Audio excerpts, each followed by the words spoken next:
What's the meaning of bicky?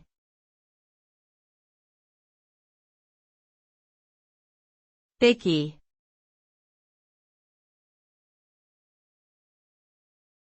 Bicky.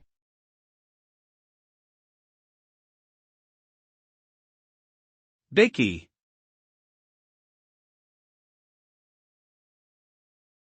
Bicky.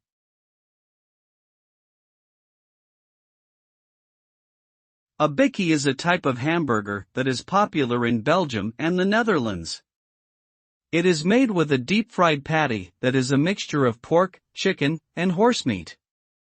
The patty is topped with pickles, fried onions, ketchup, hot sauce, and a special dressing made with cucumbers, onions, cabbage, cauliflower, and mustard.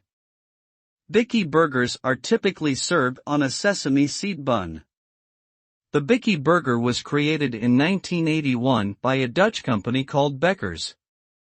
The company decided to target the Belgian market because it was seen as a more open-minded market for new food products. The bicky burger quickly became popular in Belgium and the Netherlands, and there are now over 200 bicky restaurants in these countries.